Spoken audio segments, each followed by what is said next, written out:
Hey everyone, welcome to other blog of parenting goals. I am Disha, hope you are doing good. तो आज के blog में मैं आपसे बात करने वाली हूँ, हमने अपने बच्चों को वैक्सीन जरूर लगानी चाहिए, वैक्सीन लगाने के एडवांटेजेस और वैक्सीन हमें अपने बच्चों को क्यों लगानी चाहिए, वैक्सीन लगाने के बाद हमें अपने बच्चों की कैसे केयर करनी चाहिए, क्या देना चाहिए। तो चलिए ब्लॉग स्टार्ट करते हैं। ब्लॉग स्टार्ट करने से पहले मेरी आपसे एक रिक्वेस्ट है, मेरे ब्लॉग को एंड तक जरूर देखिएगा। आपको अगर मेरा ब्लॉग पसंद आता है तो प्लीज़ मेरे चैनल को सब्सक्राइब करिएगा, लाइक बटन को हिट करिएगा और बेल आइकन को जरूर क्लिक करिएगा। मेरे सारे वीडियो के नोटिफिकेशन सबसे पहले आपको मिल जाएंगे। तो चलिए ब्लॉग स्टार्ट करते हैं। तो मैं आपको बताना चाहूँगी वैक्सीनेशन अपने बेबीज़ को हमें क्यों लगाना चाहिए। मैं आपको सबसे पहले ये कहूँगी, अपने बेबी को वैक्सीनेशन आप जरूर लगवाइए। वैक्सीनेशन अपने बेबी को इसलिए लगाना चाहिए क्योंकि जितनी भी वैक्सीन है, वैक्सीनेशन आपके कार्ड में, रिकॉर्ड में, वो कभी ना कभी कोई ना कोई पैंडमिक का पार्ट जरूर रही होगी। तो जो वैक्सीन के थ्रू आपके बच्चों को वो एंटीबॉडीज मिल जाती है, आपका बच्चा फाइट करने के लायक हो जाता है वैक्सीन से।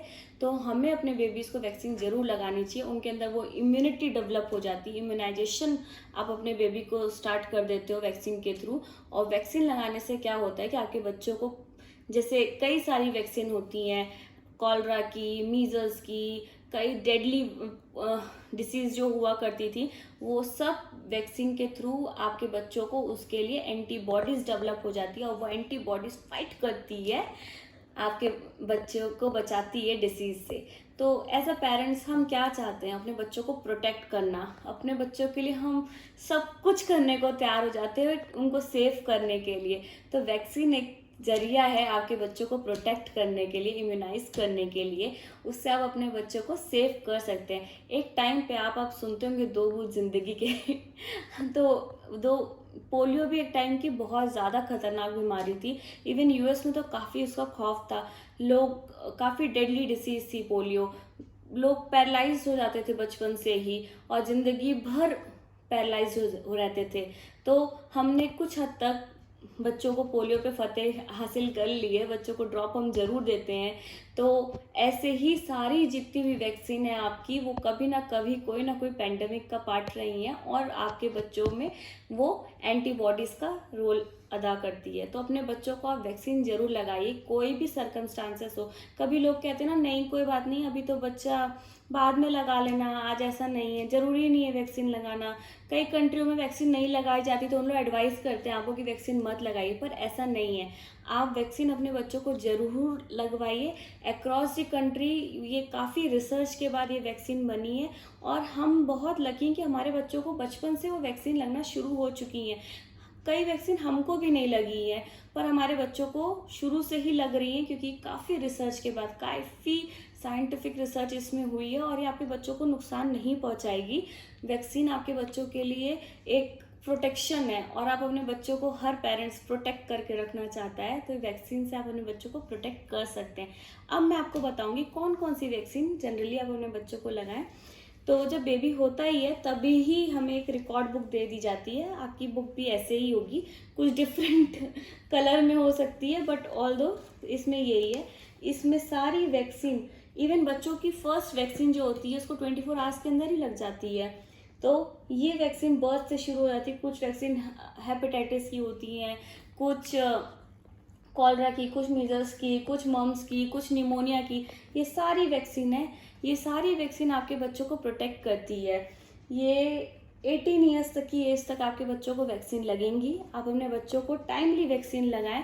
और आपको क्या करना है एज अ पेरेंट, आप टाइम टू टाइम अपने बच्चों की वैक्सीन का टाइम ध्यान रखिए। जैसे इसमें ड्यू ऑन, मेरा डॉक्टर पहले मुझे बता देता था इस दिन आप आ जाओ, इस दिन वो डेट लिख के देता था, हम पहुंचते थे, फिर वो अगली डेट दे देता था कि अब आपको तब आना है। और बाकायदा यहाँ पे वो लगा के भी रखता था, जो उसकी इंजेक्शन होते थे कि ये इंजेक्शन आपके बच्चों को लगा, ये लगा, ये लगा। ये डॉक्टर्स आपको हमेशा इन्फॉर्म करेंगे। और वैक्सीनेशन के थ्रू आपके बच्चों का रूटीन भी चेक होगा, पोलियो ड्रॉप भी आपके बच्चों को मिलेगी। आप अपने बच्चों को वैक्सीन इसीलिए ज़रूर लगाएं। अब मैं आपको बताना चाहूँगी कि अगर वैक्सीन लगाने के बाद आपके बच्चों को फीवर आ रहा है तो आप परेशान मत होइए। फीवर आना भी एक अच्छा सिम्टम है, इसका मतलब आपका बच्चे का बॉडी जो है वो रिस्पॉन्ड कर रही है। कोई बच्चों को फीवर नहीं आता तो पेरेंट्स परेशान ना हो, वो भी एक कोई, उसमें भी कोई परेशान होने की बात नहीं है।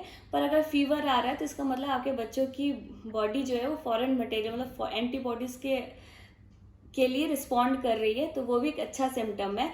कई बार बच्चों को स्वेलिंग हो जाती है तो पेरेंट्स परेशान हो जाते हैं, उसमें रगड़ने लग जाते हैं, रब कर लेते हैं या मालिश करने लगते हैं। तो ऐसा बिल्कुल मत करिए। अगर आप अपने बच्चों को वैक्सीन लगा के आ रहे हैं तो आप प्लीज़ अवॉइड करिए 2 to 3 डेज तक अपने बच्चों को मसाज करना, क्योंकि वो डेंजरस हो सकता है। और अगर आपके बच्चे को फीवर आ रहा है तो भी आप परेशान मत होइए, डॉक्टर आपको जरूर प्रिस्क्राइब करेंगे कुछ ड्रॉप्स का, तो आप वो टाइम टू टाइम अपने बच्चों को दे सकते हैं। और अगर आपके बच्चों को स्वेलिंग हो गई या कई बार गठान पड़ जाती है, फूल जाता है, परेशान हो जाते हैं हम, तो वो भी टाइम के साथ अपने आप खत्म हो जाता है, उसके लिए भी आपको परेशान होने की जरूरत नहीं। एक मेरे बच्चों को इंजेक्शन लगा था BCG कुछ का, उसका यहाँ पे फूल गया था, काफ़ी हफ्ते 2 हफ्ते तक फूल गया था और मैं खुद ही परेशान होती थी। तो मैं डॉक्टर से हर बार पूछती थी कि इसका ठीक नहीं हो रहा है, तो मुझे वो उसने कहा था कि आप मत, डॉक्टर ने कहा आप परेशान मत होइए, अपने आप ठीक हो जाएगा। और सच में जहाँ भी स्वेल होता है या गठान आती है वो अपने आप ठीक हो जाता है। वैक्सीन आके बच्चों को नुकसान नहीं पहुंचाएगी, बस आपकी बॉडी, बच्चे की बॉडी रिस्पॉन्ड करती है, तो वो भी गुड सिम्टम है, आप करने दीजिए। और आपको परेशान होने की ज़रूरत नहीं है। बस आपको ये ध्यान रखना है कि अगर आपके डॉक्टर ने आप प्रिस्क्राइब किया है कुछ ड्रॉप आपके बच्चों को देने के लिए आफ्टर वैक्सीन, तो ज़रूर दीजिए। अगर बच्चा ब्रेस्ट मिल्क ले रहा है तो आफ्टर वैक्सीन आप अपने बच्चों को ब्रेस्ट मिल्क ज़रूर दीजिए। कई बार क्या होता है कि बच्चा खाना भी नहीं खा रहा होता है वैक्सीन के बाद, वो परेशान होता है, तो पेरेंट्स परेशान मत होइए, मैं भी हो जाती थी। इसलिए मैं कह रही हूँ कि मैंने जो रिसर्च किया और मैंने जो डॉक्टर से पूछा और मैं अपनी खुद की आपसे एक्सपीरियंस शेयर करने वाली हूँ, बच्चा नहीं खाता है तो बिल्कुल परेशान मत होइए। अगर बच्चा ब्रेस्ट मिल्क में या फॉर्मूला मिल्क में या कुछ ना कुछ लिक्विड डोज वो ले लेता है, तो अगर आपका बेबी नहीं खा रहा है तो ये कॉमन सिम्टम है, तब भी आप परेशान हैं। 2-3-4 दिन बाद बच्चा अपने आप यूज टू हो जाएगा, ठीक हो जाएगा, तो खाना खाना शुरू कर देगा। कई बार बच्चे नहीं खाते, बट हाँ इस टाइम पे आप अपने बच्चों को अकेले मत छोड़िएगा, क्योंकि वो वैक्सीन लगने का थोड़ा डर जाते हैं, तो उनके साथ रहिएगा और उनकी बहुत अच्छे केयर करिएगा। और अपने बेबीज़ को टाइम टू टाइम वैक्सीन ज़रूर लगाइएगा। और वैक्सीन लगाने के टाइम, इस समय कंडीशन अच्छी नहीं चल रही है कोरोना की, पर फिर भी आप अच्छे से प्रोटेक्शन लेके जाइएगा और अपने बच्चों को टाइम टू टाइम वैक्सीन जरूर लगाइएगा। तो अब मैं आपसे मिलती हूँ अपने अनदर व्लॉग के साथ। होप आपको मेरा ये वीडियो आज बहुत पसंद आया होगा, तो प्लीज़ लाइक करिएगा। आपकी कोई भी क्वेरी है तो प्लीज़ कमेंट बॉक्स में आप कमेंट कर सकते हैं। और आपको लगता है मेरा वीडियो किसी के लिए यूज़फुल है तो प्लीज़ उससे शेयर करिएगा। आपको लगता है मेरा वीडियो